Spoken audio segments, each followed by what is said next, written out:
बहुत मतलब नाइंसाफी के बाद, बहुत अन्याय के बाद, कांग्रेस पार्टी की गद्दारी के बाद तेलंगाना की जनता ने आंदोलन पथ लिया।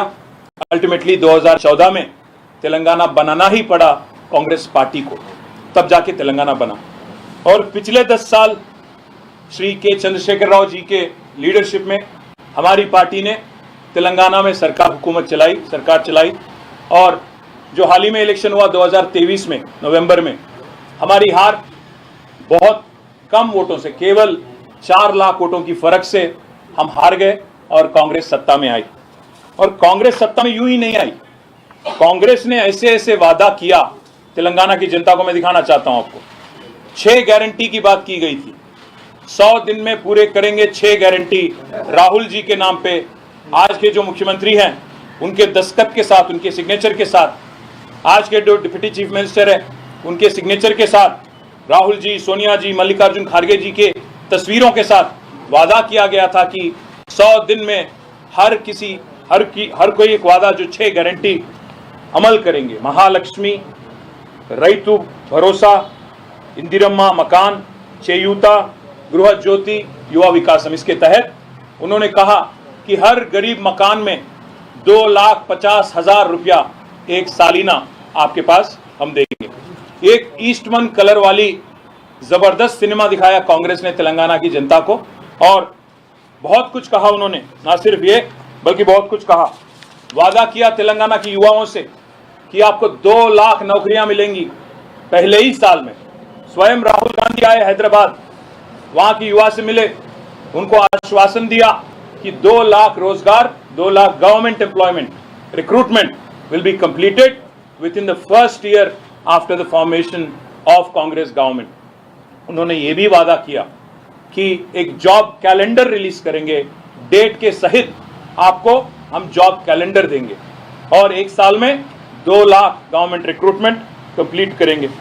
वादा तो ये भी किया गया था, जैसे ही कांग्रेस आती है पहले ही दिन जो खेती के लोन होते हैं, क्रॉप लोन, 2 लाख तक का पूरा with 1 pen stroke on December 9th 2023 हम क्रॉप लोन भी वेव कर देंगे। साथ ही साथ बहुत कुछ कहा गया, बस मैं ये 2-4 चीज आपके जहन में लाना चाहता हूं। 420, एक नहीं दो नहीं, 420 वादे किए गए कांग्रेस की तरफ से तेलंगाना जनता को। आज 7 महीने पूरे हो गए कांग्रेस की हुकूमत बनके तेलंगाना में, एक भी वादा आज तक पूरा नहीं हुआ, एक भी वादा आज तक पूरा नहीं हुआ। 6 गारंटी तो गायब हो गए, 6 गारंटी तो गायब हो गए। अभी क्या हो रहा है तेलंगाना में, मैं आपको ये बताना चाहता हूं। 6 गारंटी भूल गई कांग्रेस, पर 6 हमारे एमएलए ले गई, 6 हमारी एमएलसी ले गई, और एक राज्यसभा एमपी को भी ले गई। हमें इस बात से कोई खेद नहीं, बड़ा अजीब सा लगता है, अजीब सा लगता है जो आदमी आज अपने आप को संविधान के रक्षक मानते हैं, जो आदमी अपने आप को संविधान के प्रतीक मानते हैं, वो जब संविधान को बेरहमी से एक्सप्लॉइट करते हैं और इसकी बेइज्जती करते हैं, तो इस बात को दिल्ली में बताना, हर किसी को, इस देश की हर युवा को, इस देश के हर शख्स को बताना हमारी जिम्मेदारी है। इसलिए हम आज दिल्ली आ गए। भाइयों, मैं याद दिलाना चाहता हूं आपको, बार बार कांग्रेस कहती है कि बीजेपी की पॉलिटिक्स जो है इमोरल है। जब भी कोई एमएलए डिफेक्ट करता है कांग्रेस से बीजेपी में, तो कांग्रेस बार बार कहती है कि बीजेपी इमोरल पॉलिटिक्स प्ले करती है, और ये गलत है। मैं आपको उदाहरण देता हूं, एग्जाम्पल देता हूं। ये देखिए, कांग्रेस गोवा में स्वयं राहुल गांधी गए अप्रैल 2022 में, और वहां जितने कांग्रेस के उम्मीदवार थे उनसे शपथ दिलवाया। उन्होंने कहा कि जो भी कांग्रेस के टिकट से लड़ेगा, जीतेगा तो कांग्रेस में ही रहेगा। ये शपथ स्वयं राहुल गांधी ने दिलवाया था 2022 में।